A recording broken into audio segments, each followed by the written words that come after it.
Hello everyone and welcome in a new video. And आज की इस वीडियो में हम सभी लोग पढ़ने वाले हैं टाइप्स ऑफ सोर्सेज के बारे में।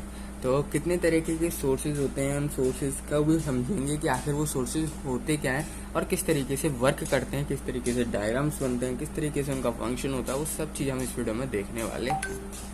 फर्स्ट ऑफ ऑल हम सबसे पहले ये जान लेते हैं कि कितने तरह के सोर्सेज होते हैं। तो जो सोर्सेज होते हैं ना, वो दो प्रिंसिपल के होते हैं सिंपली।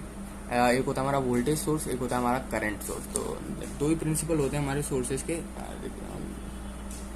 देयर आर टू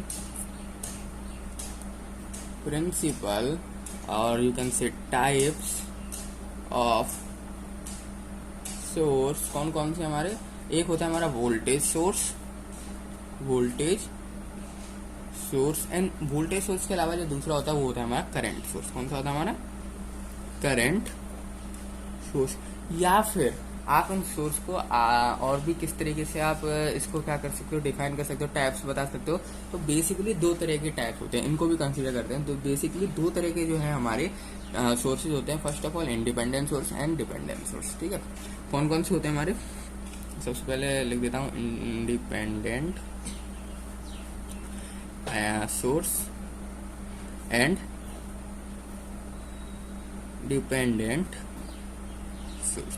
तो बेसिकली यही दो तरह के जो है हमारे यहाँ पर सोर्स होते हैं। कौन कौन से? Independent source and dependent source. अब ये इंडिपेंडेंट सोर्स और ये डिपेंडेंट सोर्स आखिर ये होते हैं। तो जो हमारा इंडिपेंडेंट सोर्स होते हैं ना, इंडिपेंडेंट सोर्स, अब इंडिपेंडेंट जो सोर्स होते हैं ना, ये जो वोल्टेज होता है ना, ये मेंटेन करके रखते हैं। इसमें जो वोल्टेज होता है ना, वो कांस्टेंट रखते हैं। ये लोग जो वोल्टेज होता है उसको ये क्या करते हैं? मेंटेन करके रखते हैं।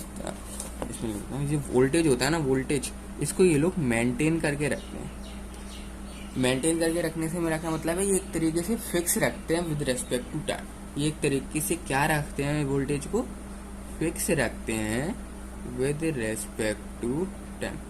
यानी कि टाइम के रेस्पेक्ट में जो हमारा वोल्टेज होता है वो हमारा फिक्स होता है, एक तरीके से मेंटेन होता है। किस चीज से मेंटेन होता है? ताकि कोई भी अदर क्वांटिटीज, कोई भी वोल्टेज के अलावा कोई भी सराउंडिंग्स हो गया, यानी कोई भी ऐसी क्वांटिटी, कोई भी क्वांटिटी अगर अफेक्ट करना चाहे वोल्टेज को तो वो नहीं कर सके।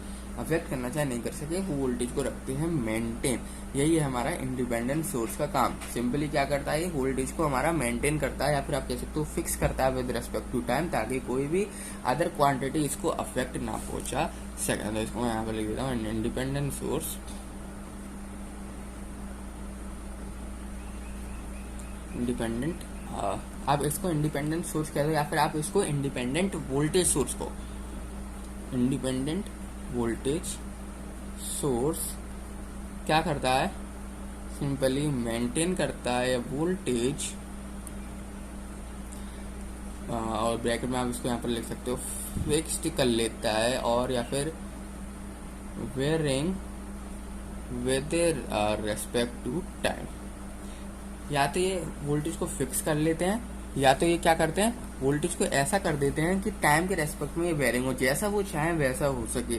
क्यों कर चाहते हैं वो, क्यों करते हैं वो ऐसा? ताकि which is not affected by any other quantity, ताकि कोई भी क्वांटिटी सराउंडिंग में, जो भी क्वांटिटी, जैसे कि सराउंडिंग्स हो गया है, जो भी क्वांटिटी जो अफेक्ट कर सकती थी हमारे वोल्टेज को, वो उसको अफेक्ट नहीं कर सके। इसलिए हमारा वोल्टेज सोर्स क्या करता है? सिंपली वोल्टेज को मेंटेन करके रखता है। ठीक है, और इसी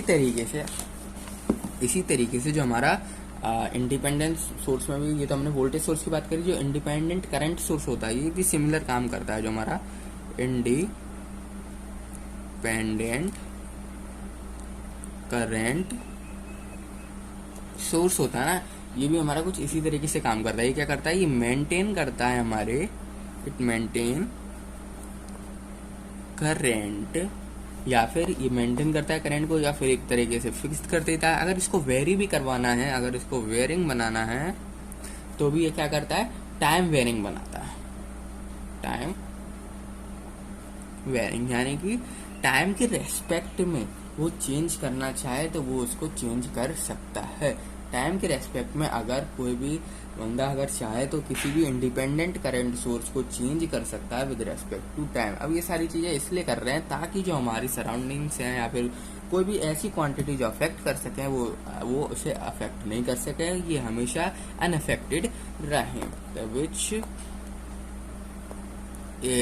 is unaffected, which is simply unaffected कह सकते हैं, unaffected by any other simple. अब इसके सिंपल, अगर मैं इसके सिंबल की बात करूं तो वो जो इंडिपेंडेंट हमारे वोल्टेज सोर्स होते हैं ना, वो सिंपली कुछ इस तरीके के होते हैं, ये तो प्लस माइनस, ठीक है। ये हमारा जो सिंपल ये इंडिपेंडेंट सोर्स को बताता है, प्लस माइनस लगा दो, या फिर आप इसको कुछ इस तरीके से भी यहाँ पर लिख सकते हो, गोला है ना, गोले के बीच से निकाल दो इसको, ठीक है, माइनस प्लस। तो इस तरीके से भी आप क्या कर सकते हो, एक इंडिपेंडेंट वोल्टेज सोर्स को यहाँ पर बता सकते हो। इसका डायग्राम यहाँ पर लग देता हूँ, डायग्राम, ये जो डायग्राम है ना, अब ये वाले जो दोनों डायग्राम है, ये किसके डायग्राम है, इंडिपेंडेंट वोल्टेज सोर्स,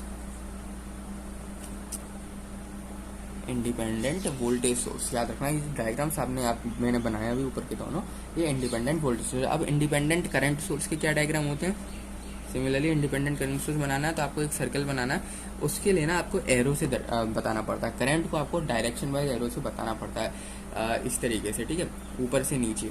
या फिर आप इसको किस तरीके से बता सकते हो, या फिर आप इसको इस तरीके से लाइन को क्रॉस कर दो, तो ये भी हमारा क्या करता है, एक इंडिपेंडेंट करंट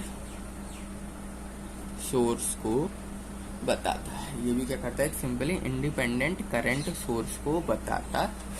तो ये थे कुछ ओवरव्यू इंडिपेंडेंट सोर्सेस के बारे में। अब देखते हैं डिपेंडेंट सोर्सेस के ओवरव्यू। तो डिपेंडेंट सोर्स क्या होते हैं, तो जो हमारे डिपेंडेंट सोर्स होते हैं ये एग्जैक्टली उल्टे होते हैं हमारे इंडिपेंडेंट सोर्सेस के, यानी कि ये क्या करते हैं, ये हमारे चेंज करते हैं, यानी कि कंट्रोलिंग वेरिएबल्स होते हैं जो कि सराउंडिंग जो है इनको अफेक्ट कर सके, ताकि जो सराउंडिंग है ना ये या फिर जो भी एक्सटर्नल क्वांटिटीज हैं वो क्या कर सकें, इन वैल्यूज को अफेक्ट कर सकें। ये वाले जो सोर्सेज कहलाते हैं ये हमें डिपेंडेंट सोर्सेज कहलाते हैं। सिंपली उसका उल्टा है, उसमें जो है करंट को मेंटेन करके रखते हैं ताकि जो हमारा अदर क्वांटिटीज है वो अफेक्ट नहीं कर सके। इसमें क्या हम चाहते हैं कि अदर क्वांटिटीज अफेक्ट करें, हम इसमें क्या कहते हैं, चाहते हैं कि अदर क्वांटिटीज जो है अफेक्ट करें। ये भी हमारे दो ही तरह के होते हैं, डिपेंडेंट वोल्टेज सोर्स या फिर आप इसको कह सकते हो डिपेंडेंट करंट सोर्स। दोनों तरह के होते हैं हमारे जो डिपेंडेंट सोर्स होते हैं ना, ये भी हमारे दो तरह के होते हैं। कौन कौन से होते हैं हमारे, सब first of all dependent voltage source, और एक और कौन सा होता है हमारा, सेकंड होता है हमारा डिपेंडेंट करंट सोर्स। यही होता है, हम क्या उसमें क्या कर रहे थे, हम इंडिपेंडेंट में वोल्टेज को मेंटेन रख रहे थे ताकि अदर क्वांटिटी अफेक्ट नहीं कर सके, करंट को मेंटेन रख रहे थे ताकि अदर क्वांटिटीज अफेक्ट नहीं कर सके। पर डिपेंडेंट सोर्सेज में हम चाहते हैं कि अदर क्वांटिटी क्या कर दे, इसको अफेक्ट करे, अदर क्वांटिटी जो भी सराउंडिंग्स हुआ या फिर जो भी क्वांटिटीज हुई वो क्या करते हैं, इसको अफेक्ट करते हैं। फिर मैं इसके डायग्राम की बात करूँ यहाँ पर, या फिर आप इसको सिंपल ना देखो पहले डायग्राम बताइए, फिर आप इसके जो डायग्राम होते हैं ना वो हमेशा रोम्बस टाइप कह सकते हो आप इसको होते हैं, इस तरीके से स्क्वायर बने रहते हैं टेढ़े से, ठीक है, स्क्वायर बने रहते हैं टेढ़े से, रोम्बस टाइप जो है हमारा ये इसका डायग्राम रहता है। सिंपली ऊपर प्लस होता है, नीचे माइनस होता है, ठीक है, प्लस माइनस जो भी आपको देखना। और अगर इस तरीके से दिख जाए आपको कहीं तो ये भी गलत नहीं है। ये हमारा जो है डायग्राम जो है ये एग्जाम्पल है डिपेंडेंट वोल्टेज सोर्स का। ये जो हमारे एग्जाम्पल है ना, ये एग्जाम्पल है डिपेंडेंट वोल्टेज सोर्स के। सिंपली अब इस तरीके से बन जाता है ना हमें, पर ये हमें बताना पड़ता है कि कौन सी साइड पॉजिटिव है कौन सी साइड नेगेटिव है, इसलिए हमेशा पॉजिटिव नेगेटिव लगाना पड़ेगा। अगर आपने पॉजिटिव नेगेटिव नहीं लगाया ना तो सिंपली ये डायग्राम भी आपका गलत है, ठीक है। आपको बताना पड़ता है कहाँ से करंट जा रहा है, कहाँ से करंट आ रहा है, पॉजिटिव नेगेटिव साइन को आपको बताना पड़ता है। इसी तरीके से अगर आपको करंट बताना है, करंट का डायरेक्शन वगैरह से बताना है तो सिंपली उसके लिए एरो बताओ इस तरीके से, एंड अगर इस तरीके से भी आपको दिख जाए तो भी गलत नहीं है, सिंपली, ठीक है। और इसमें आपको एरो से इस तरीके से आपको बताना पड़ेगा। देखो उसमें हमने ना एरो कोई डायरेक्शन वगैरह नहीं बताई थी ना, इसमें हमें करंट की डायरेक्शन बतानी पड़ती है, किस तरीके से जा रहा है, कहाँ से जा रहा है, क्योंकि इससे कोई समझ में नहीं आ रहा कि करंट आखिर फ्लो हो रहा है तो कहाँ से फ्लो हो रहा है। इसमें तो पता चल रहा है कि एरो यहाँ, अच्छा यहाँ से आ रहा है करंट, पर इसमें नहीं पता चला। इसलिए हमको क्या करना पड़ता है, अगर इस तरीके का डायग्राम आपने बनाया है तो सिंपली आपको एरो बताना पड़ता है कौन सी साइड से आपका करंट जा रहा है, कौन सी साइड से आपका करंट जा रहा है। तो ये हमारा डिपेंडेंट करंट सोर्स, ये हमारा क्या है, डिपेंडेंट करंट सोर्स। अब सिंपली जो मैं यहाँ पे लिख देता हूँ, जो वेरिएबल्स है ना ब्रैकेट्स के अंदर, इन ब्रैकेट्स, ये क्या करते हैं, ये सिंपली ये कंट्रोल करते हैं वेरिएबल्स को। ये सिंपली जो भी आपके वेरिएबल्स हैं ब्रैकेट्स के अंदर ना, ये कंट्रोल करते हैं आपके वेरिएबल्स को, आर कंट्रोलिंग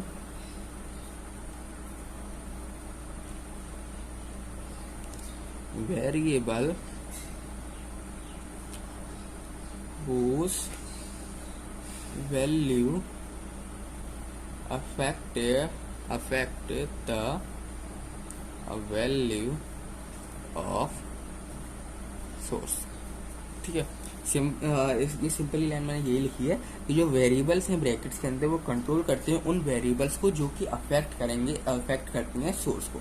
क्या लिखा है मैंने यहाँ पर, ये कंट्रोल करते हैं जो भी ब्रैकेट्स के अंदर वेरिएबल्स हैं, सिंपली कंट्रोल कौन कौन से वेरिएबल्स, मैंने वेरिएबल्स तो लिखे ही नहीं यहाँ पर, जो आप कह सकते हो V X and I Y. ठीक है, इसको मैं नाम दे देता हूँ, ये हो गया हमारा U X and I Y.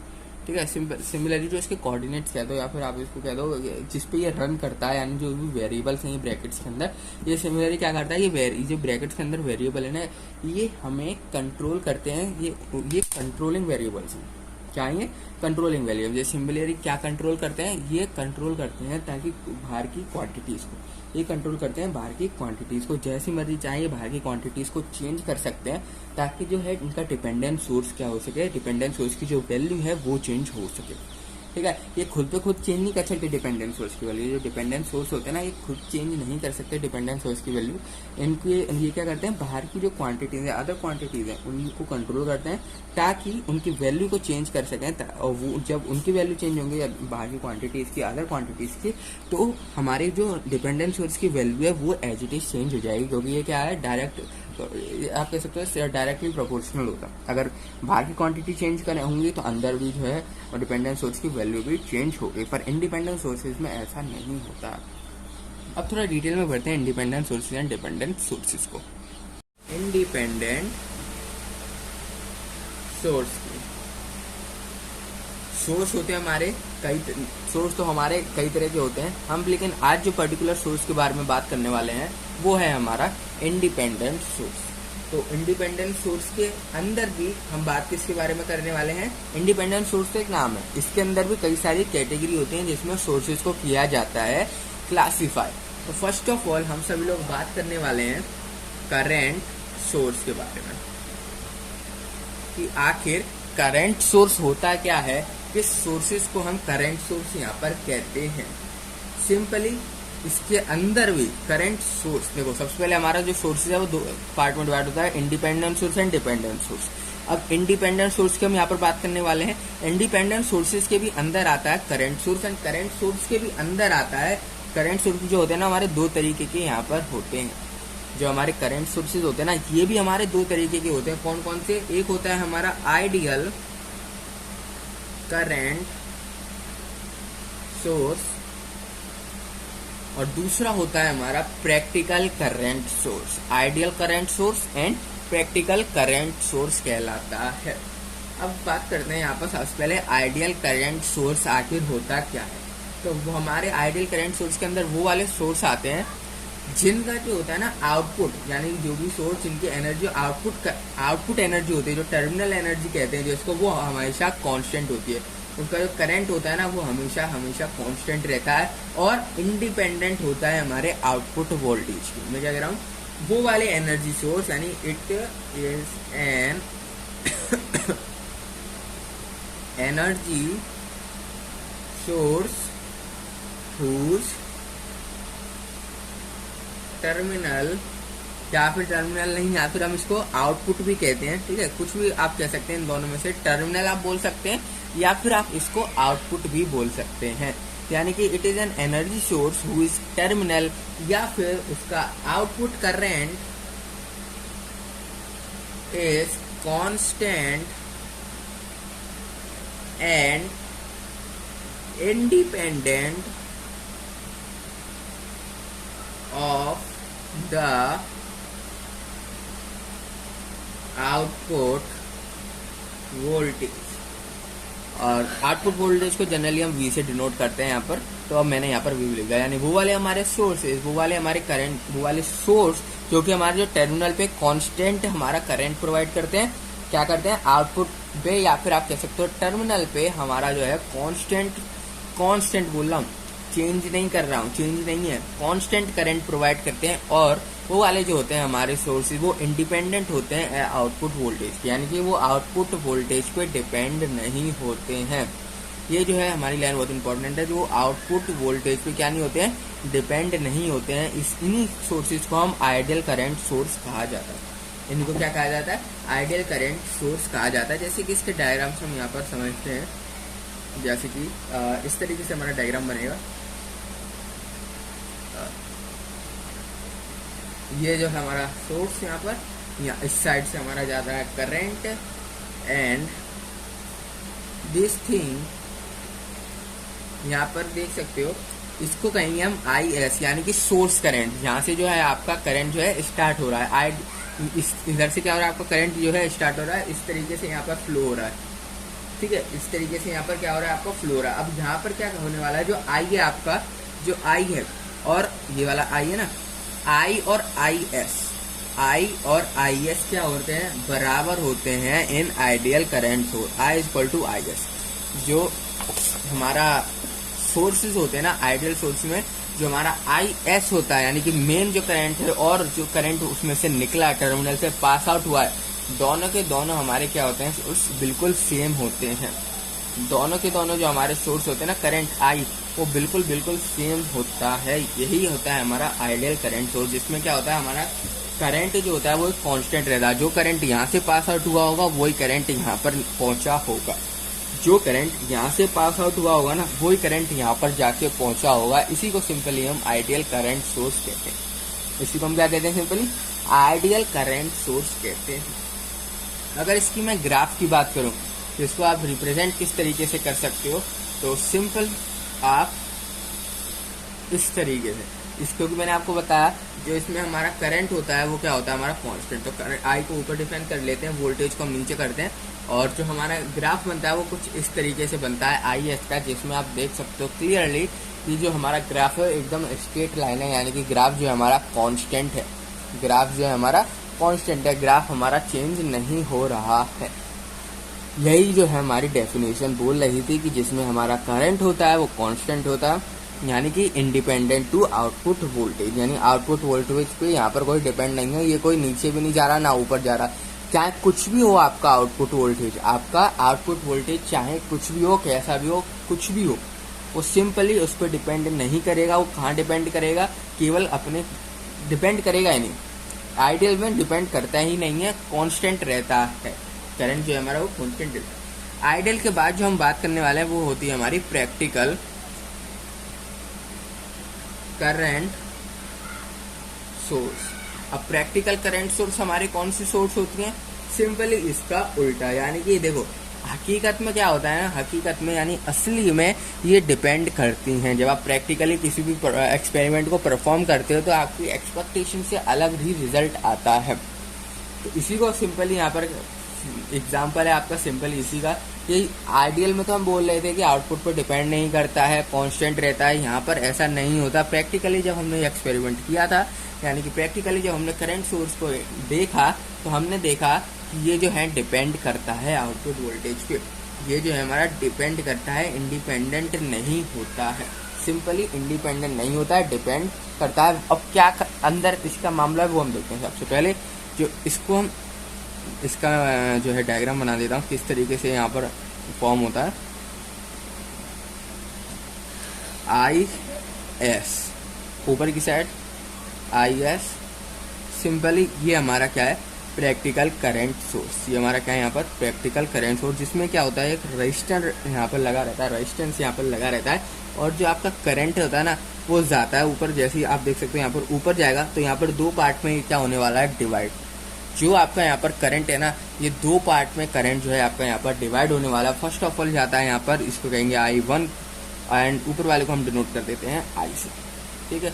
Resistance को मैंने स्मॉल r से यहाँ पर डिनोट कर दिया, और यहाँ से यहाँ तक जो आपका वोल्टेज होगा ना, इसको मैं मान लेता हूँ V1।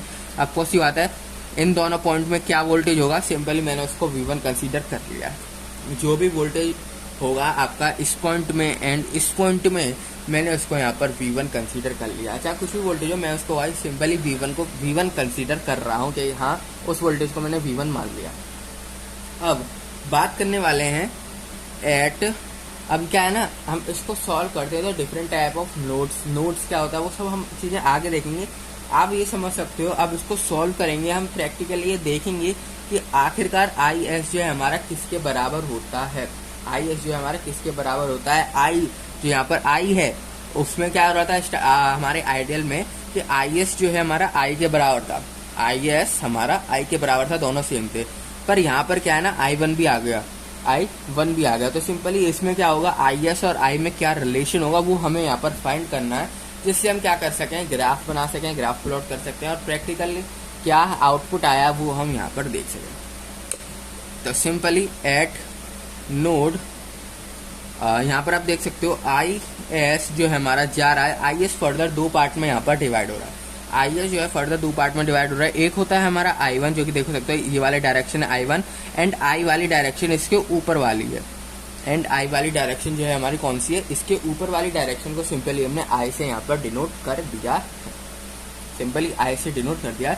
आपका जो IS है दो पार्ट में डिवाइड हो रहा है, सिंपली जा रहा है पहला I1 एंड दूसरा I2, आपका IS जो है डिवाइड हुआ।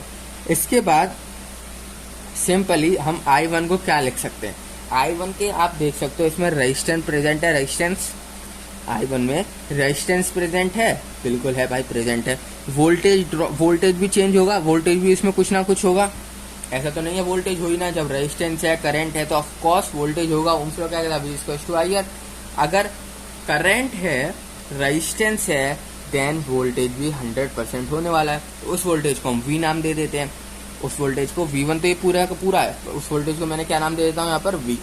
तो सिंपली जो हमारा V/R I जो होगा यहाँ पर, अब सीधा I1 तो मैं पुट करूंगा नहीं, अब मेरे को कुछ ना कुछ तो वैल्यू पुट करनी पड़ेगी ना किसी ना किसी की।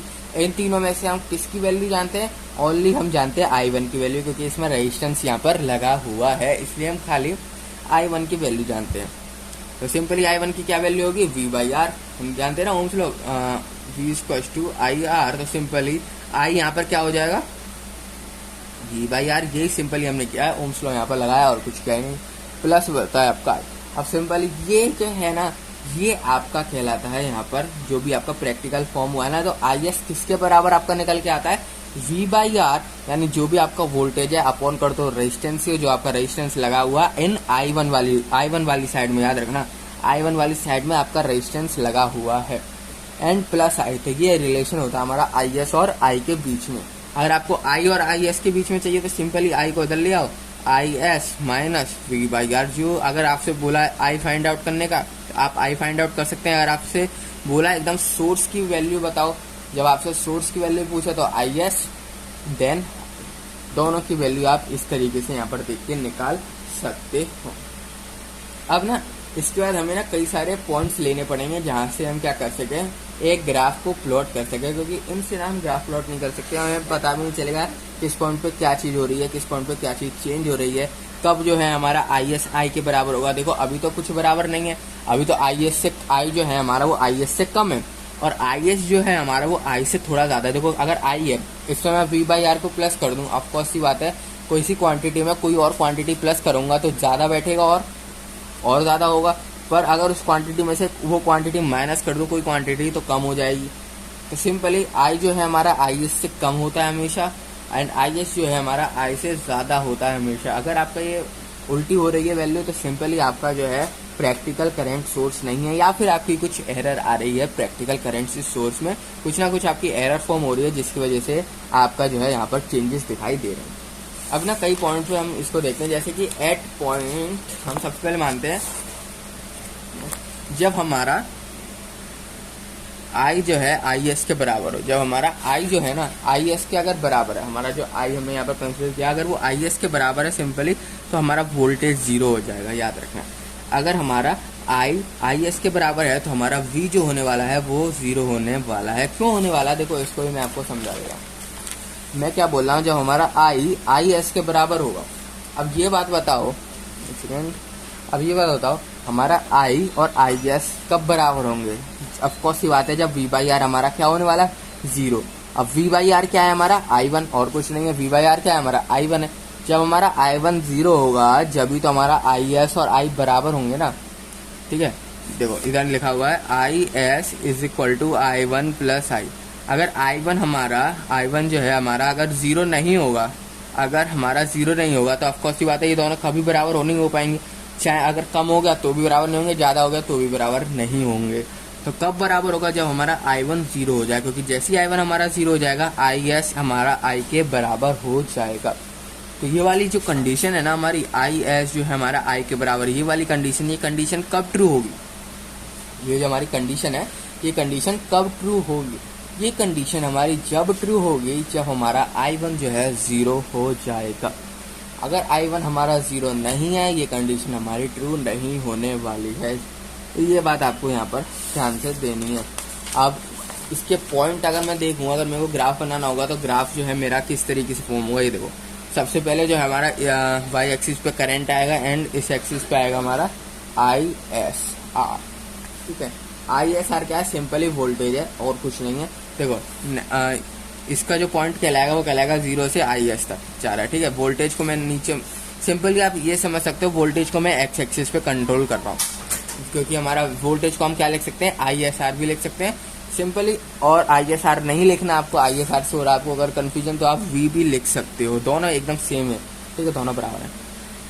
तो हमने देखा अगर आई हमारा आई एस के बराबर है, वी हमारा जीरो, वोल्टेज को हमने लिया है एक्स एक्सिस पे एंड आई करंट को हमने लिया वाई एक्सिस पे, तो इसके कोऑर्डिनेट्स जो बनते हैं वो बनते हैं हमारे जीरो कॉमा आई एस।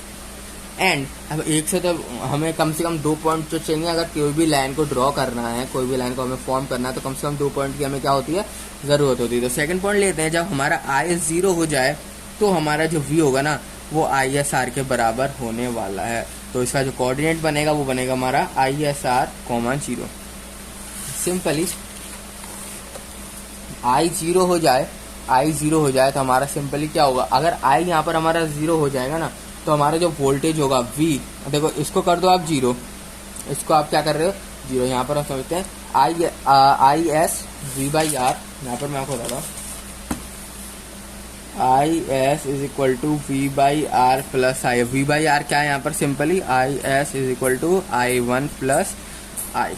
ये चीज आपके पास यहाँ पर लिखी हुई है। अब देखो हम क्या बोल रहे हैं, जब हमारा आई हो जाए जीरो, हमने क्या किया है, जब हमारा आई जो है यहाँ पर वो जीरो हो जाए, जब हम आई को जीरो कंसीडर कर ले, जब हमारा आई जो है जीरो फॉर्म हो जाए, जैसे अगर हमारा आई जो है यहाँ पर जीरो फॉर्म हो जाएगा ना, क्या होगा देखो I S is equal to V by R, क्योंकि आई तो हो गया हमारा जीरो। अब हम बोल रहे हैं कि वोल्टेज, क्योंकि हमारा क्या है एक्स एक्सिस में वोल्टेज है ना, एक्स एक्सिस में हम किसको डिनोट कर रहे हैं, वोल्टेज को। तो वोल्टेज की वैल्यू यहाँ से अगर हम निकालें तो वो हमारे क्या होगी, आई एस आर। तो वही मैंने यहाँ पे लिखी है आई एस आर सिंपली, और कुछ नहीं लिखा मैंने, वही वोल्टेज की वैल्यू लिखी है आई एस आर, ठीक है। अब जो इसकी फॉर्म होगा वो सिंपली क्या होगा, जीरो कॉमा आई एस मान लो, आई एस को मैं इस तरह मान लेता हूँ आई एस को, और जो दूसरा पॉइंट है हमारा वो क्या है, I S R comma zero. अब हमने आई जीरो माना, तो यानी दोनों हमारे क्या होंगे, कहीं ना कहीं एक्सेस पे ही मीट करेंगे, कहीं ना कहीं पॉइंट पे ही मीट करेंगे। ऊपर या थोड़ा सा नीचे या साइड कोई ऐसा अलग सी क्वांटिटी बनेगी वो नहीं बनेगी, क्योंकि देखो जीरो आ रहा है, एक तो इसमें एक्स पे जीरो, तो यानी नीचे जीरो वाई वाली वैल्यू, दूसरे में हमारा क्या है एक्स पे वैल्यू है वाई जीरो, तो यानी यहाँ पर सिंपली अब आपको क्या करना है, इन दोनों पॉइंटों को करना है ज्वाइन। ये बनना आपका graph for a practical current source. किसका ग्राफ है ये, आपका प्रैक्टिकल करंट सोर्स का ग्राफ है। यहाँ पर लिख देता हूँ प्रैक्टिकल करंट सोर्स, ये आपका सिंपली प्रैक्टिकल करंट सोर्स का एग्जांपल है। तो हमने इंडिपेंडेंट सोर्स में यहाँ पर समझ लिया करंट सोर्सेज को एंड प्रैक्टिकल इंडिपेंडेंट सोर्स पे हमने किस चीज को पढ़ा, करंट सोर्स को, एंड करंट सोर्स के अंदर भी हमने किस चीज को पढ़ा है, करंट सोर्स के अंदर भी हमने पढ़ा है आइडियल करंट सोर्स को एंड प्रैक्टिकल करंट सोर्सेस को। इन दोनों सोर्सेस को हमने क्या किया है, इसके अंदर स्टडी किया। इसके जो बाद आता है हमारा, वो बाद आता है हमारा डिपेंडेंट सोर्स, क्योंकि हमने इंडिपेंडेंट पढ़ लिया। अब बात करेंगे हम डिपेंडेंट सोर्सेस के बारे में। तो क्या इंडिपेंडेंट सोर्सेस के बारे में बात करी थी, जिसमें मैंने आपको करंट सोर्स बताया था कि आखिर करंट सोर्स होता क्या। करंट सोर्स भी हमने दो पार्ट में डिवाइड करके बताया था, ideal current source and practical current source. अगर आपने वो वाली वीडियो नहीं देखी तो वो वाली वीडियो जरूर से देख लेना। इस वीडियो में जो है हम सभी लोग बात करने वाले हैं डिपेंडेंट सोर्सेज के बारे में। आखिर किस सोर्सेज को हम डिपेंडेंट सोर्स कहते हैं वो हम यहाँ पर देखने वाले हैं। तो सिंपल शब्दों में कहूँ तो जो हमारे डिपेंडेंट सोर्सेज होते हैं ना, वो केवल 4 तरह के होते हैं, उसके अलावा कहीं भी नहीं आते। कितने तरह के होते हैं, सिंपली 4 तरह के होते हैं। और हम ना डिपेंडेंट सोर्स को दूसरे नाम से भी बुलाते हैं, उसको हम कहते हैं कंट्रोल सोर्स, कंट्रोल्ड सोर्स। क्या कहते हैं, कंट्रोल्ड सोर्स। सिंपली जो हमारे डिपेंडेंट सोर्स होते हैं ना, इनको हम सिंपली यहाँ पे मैं लिख देता हूँ कंट्रोल्ड सोर्स, कंट्रोल्ड सोर्स। अब देखो 4 तरह के मैंने आपको बताया, यानी कि 4 टाइप्स ऑफ डिपेंडेंट सोर्स, या फिर आप उसको कंट्रोल सोर्स बोल दो। ठीक है, कौन कौन से तरह के होते हैं। सिंपली सबसे पहला आता है हमारा, जब आता है हमारा voltage controlled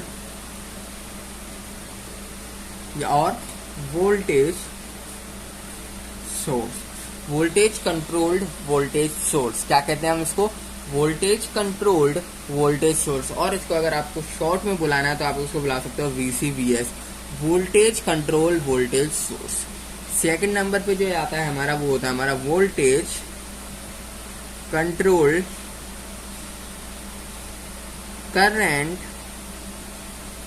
source, voltage control current source. Simply क्या कहलाता है हमारा, voltage controlled current source, simple. और इसको अगर आपको शॉर्ट में लिखना क्या है, इसको VCCS, क्या कह सकते हो आप इसको, VCCS, voltage control current source. And हमारा जो थर्ड नंबर पे आता है उसको हम कहते हैं current controlled voltage source, voltage current controlled voltage source. क्या कहते हैं हम इसको, current controlled voltage source. Simple क्या कहते हैं हम इसको, करंट कंट्रोल वोल्टेज सोर्स। और इसको आप सिंपली आप लिख सकते हो CCVS, current control voltage source. And हमारा जो 4 टाइप होता है वो कहलाता है हमारा यहाँ पर करंट। अब आप समझ गए होंगे यहाँ पर क्या पैटर्न, वरना तो उससे आपने अंदाजा लगा लिया होगा क्या होने वाला है। वही होने वाला जो आपने सोचा है, करंट कंट्रोल्ड करंट सोर्स।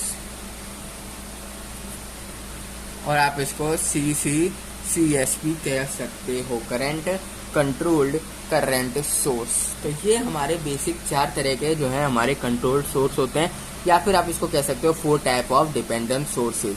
अब ये डिपेंडेंट सोर्स आखिर होते क्या है, किस तरीके से वर्क करते हैं, वो हम आगे यहाँ पर देखने वाले हैं। पर सबसे पहले मैं आपको बता दूं जो हमारा जो डिफरेंस क्या होता है, सिंपली इनके डायग्राम में, जैसे कि उसमें हमने देखा था इंडिपेंडेंट सोर्स में वो सर्कल की फॉर्म में होते हैं, ज़्यादातर किसकी फॉर्म में होते हैं, इस तरीके की सर्कल के फॉर्म में होते हैं। ठीक है, पर इसमें ऐसा नहीं होता। इसमें क्या होता है आपका, एक सेकेंड, हाँ, इसमें क्या होता है आपका, कुछ इस तरीके से आपका यहाँ पर फॉर्म होते हैं आपके वोल्टेज एंड करंट सोर्स। ये तो हमारा हो गया वोल्टेज सोर्स, जिसमें क्या होता है हमारा प्लस माइनस। एंड जो हमारा करंट सोर्स होता है वो भी हमारा इसी तरीके से फॉर्म होता है। पर करंट में क्या आता है, एरो, एंड वोल्टेज में हमारा आता है positive and negative sign. Simply voltage में पॉजिटिव नेगेटिव साइन आते हैं, और हमारा करंट में क्या आता है, इस तरीके से एरो आता है। और याद रखना जो हमारे डिपेंडेंट सोर्सेज होते हैं ना, जो हमारे डिपेंडेंट सोर्स होते हैं वो एक इस तरीके से ट्राइंगुलर, आप कह सकते हो उसको रोम्बस तरीके के फॉर्म में, एक रोम्बस जैसा आपका बनता है। पर आपको जो इंडिपेंडेंट सोर्सेज होते हैं, अगर आप इंडिपेंडेंट सोर्सेज से कंपेयर करोगे तो इंडिपेंडेंट सोर्स जो होते हैं हमारे एक सर्कल की फॉर्म में होते हैं।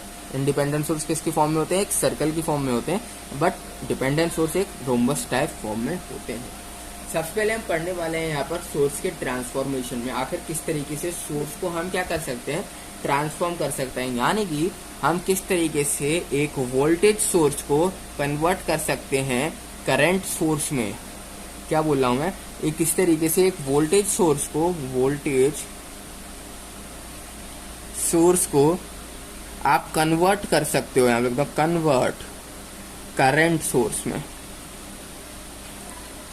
एंड आप किस तरीके से करंट सोर्स को भी कन्वर्ट कर सकते हो वोल्टेज सोर्स में, ये वाला जो चीज है ये हम इस वीडियो में देखने वाले हैं कि आप किस तरीके से एक वोल्टेज सोर्स को करंट सोर्स में कन्वर्ट कर सकते हो, करंट सोर्स को वोल्टेज सोर्स में कन्वर्ट कर सकते हो, ये हम देखने वाले हैं। तो सिंपल सबसे पहले मैं इसका जो है सोर्स का ट्रांसफॉर्मेशन बना लेता हूँ, यानी कि सोर्स का मैं बनाता हूँ डायग्राम। जैसे कि आप देख सकते हैं यहाँ पर एक हमारे पास रेजिस्टेंस, ये आपके पास यहाँ पर लगा हुआ है।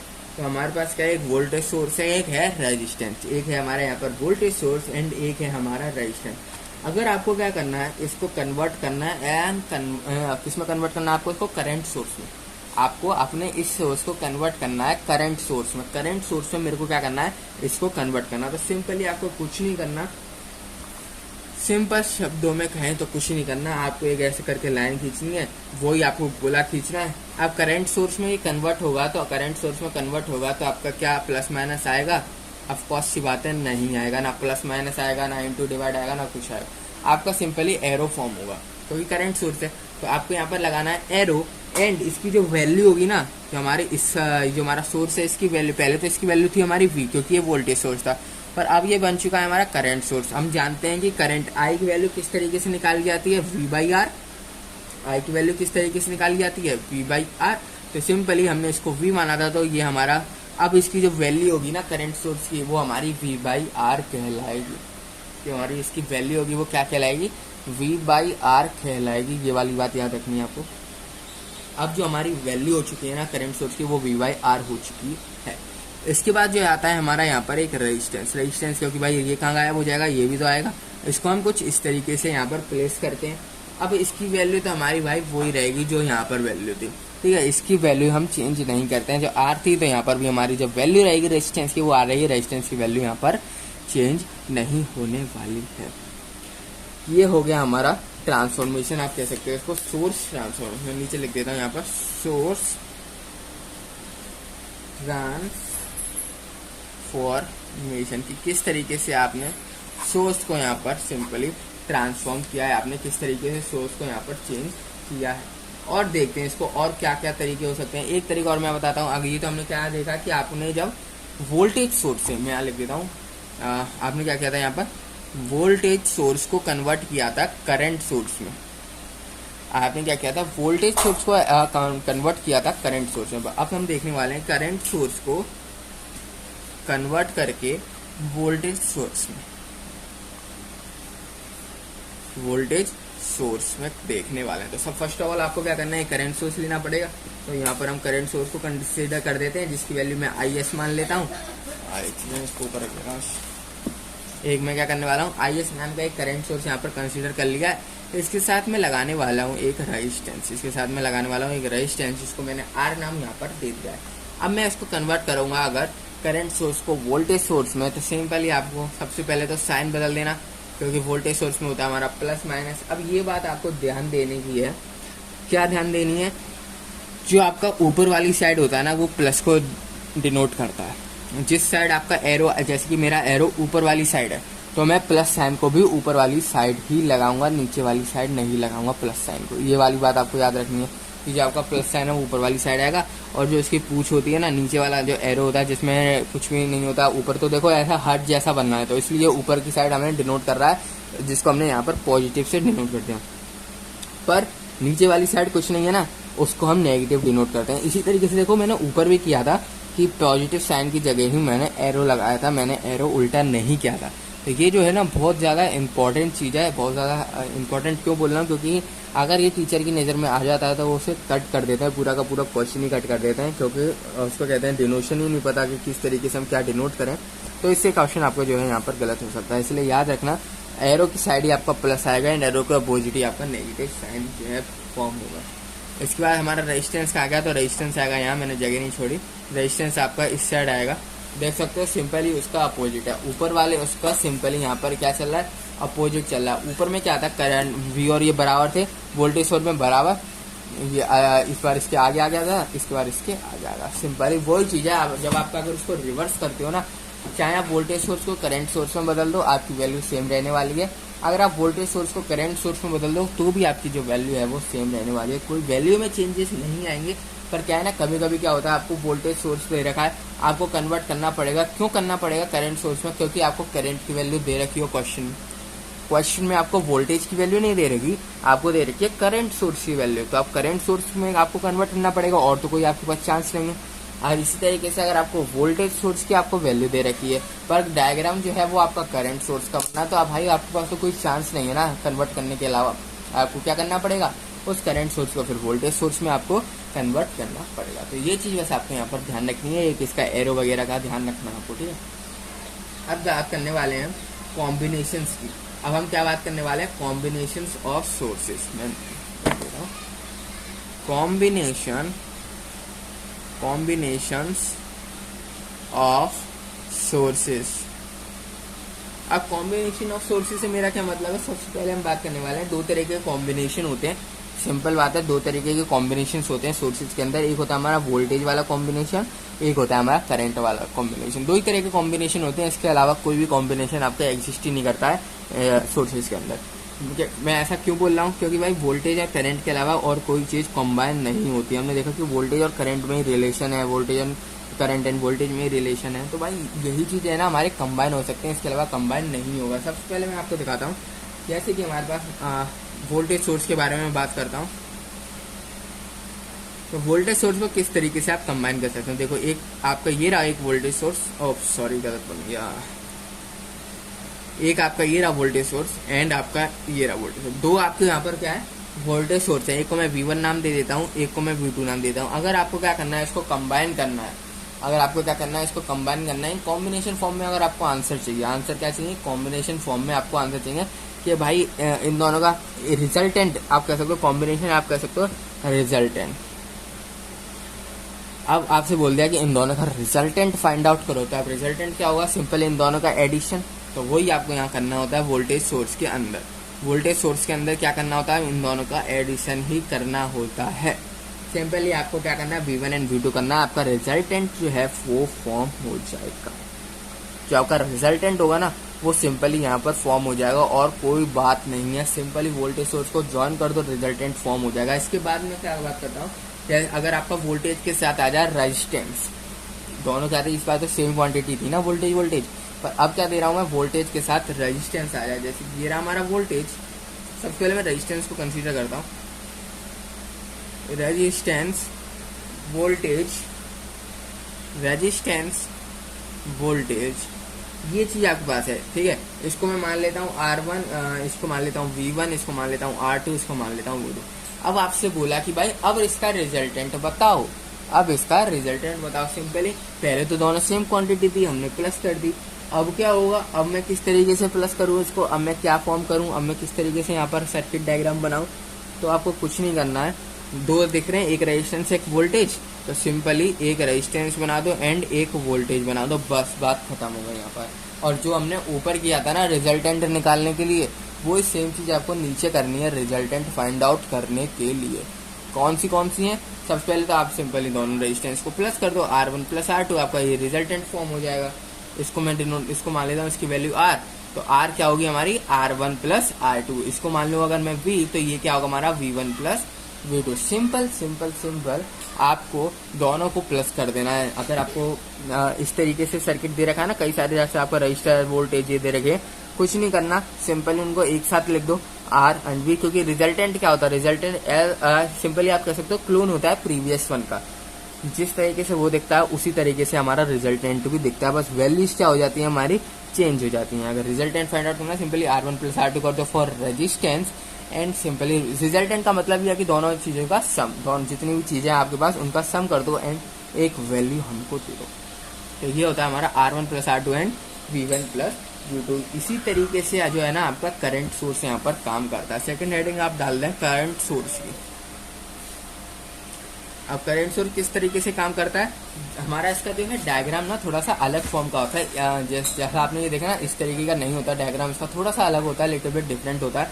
किस तरीके से यहाँ पर फॉर्म होता है, ये किया आपने एक इस तरीके से, ये किया आपने एक इस तरीके से, ये फॉर्म हो गया। अब सिंपली आप क्या करोगे, I1 लिख दो, I2 लिख दो, दो फॉर्म हो गए यहाँ पर। ये आपके पास यहाँ पर क्या है, दो करंट सोर्स है आपके पास, यहाँ पर दो करंट सोर्स है I1 एंड I2। अब क्या करोगे आप, सिंपल इसको इस तरीके से बनाओगे, आप प्लस करोगे जैसे हमने ऊपर किया था। रिजल्टेंट निकालने के लिए आपको सिंपली प्लस करना होता है। I1 प्लस I2 करोगे, आपका इन दोनों का कॉम्बिनेशन फॉर्म हो जाएगा I1 प्लस I2। जो वैल्यू आएगी ना इन दोनों की, वो इसकी वैल्यू कहलाएगी नए, या फिर आप कह सकते हो रिजल्टेंट करंट सोर्स की वैल्यू। इसके बाद हमारा आता है जो हमने इसमें देखा, जब हमारे पास क्या आ जाए, एक रेजिस्टेंस आ जाए, तो अब किस तरीके से रेजिस्टेंस फॉर्म होगा, यहाँ पर क्या हो जाएगा, एक रेजिस्टेंस आपका लग जाएगा। इसी तरीके से एक ये फॉर्म होगा और रेजिस्टेंस है, रेजिस्टेंस जो है आपके यहाँ पर फॉर्म हो जाएगा। तो जो हमारा रिजल्टेंट बनेगा वो देखो, इसको मान लेता हूँ मैं I1 R1 I2 R2। I1 ये जो हमारा पहला वाला सोर्स है, R1 जो हमारा ये वाला रेजिस्टेंस है, I2 जो ये वाला सोर्स है, एंड R2 जो ये वाला रेजिस्टेंस, ये रेजिस्टेंस है, ठीक है, ये रेजिस्टेंस।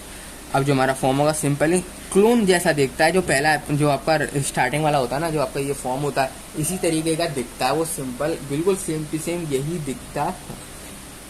ऊपर की साइड हम करेंगे एरो, एक लगाएंगे यहाँ पर रेजिस्टेंस। तो सिंपल जो हमने ऊपर से करते हुए आ रहे थे, सेकंड केस में वोल्टेज सोर्स के सेकंड केस में हमने क्या किया था, एक ही जगह इस तरीके से तो किया था, दो तीन थे उसको एक बना दिया, दो थे एक बना दिया, दो थे एक बना दिया।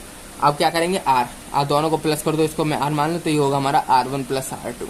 सिंपल दोनों रेजिस्टेंस का क्या हो जाएगा, ये आपका प्लस। इसी तो अगर आप ये करते हो ना फॉर रेजिस्टेंस, तो ये आपका बिल्कुल होने वाला है गलत।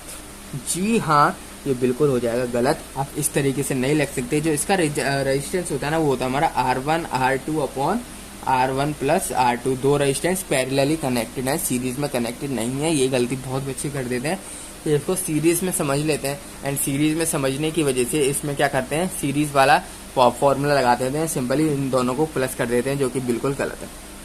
ये हमारे पैरेलली कनेक्टेड है, तो पैरेलल वाला फॉर्मूला लगेगा R1 plus R2 upon R1 plus R2। पर जो हमारा ये ना, ये हमारा सिंपली जो हमारा करंट सोर्स है, ये हमारा सिंपल ऐड होता है, इसमें कोई दिक्कत वाली बात नहीं है। जो हमारा करंट सोर्स होता है ये सिंपल ऐड हो जाता है। पर जो हमारा दूसरा होता है ना रेजिस्टेंस वाला, रेजिस्टेंस जो है पैरेलली कनेक्टेड होते हैं यहाँ पर, इसलिए उनको हमें पैरेलली ऐड करना होता है, R1 R2 R1 plus R2। तो इस तरीके से आपने यहाँ पर कॉम्बिनेशंस भी देख लिया voltage source and current sources के। तो इस वीडियो में इतना ही, मिलते हैं आप सभी लोगों से नेक्स्ट वीडियो में। तो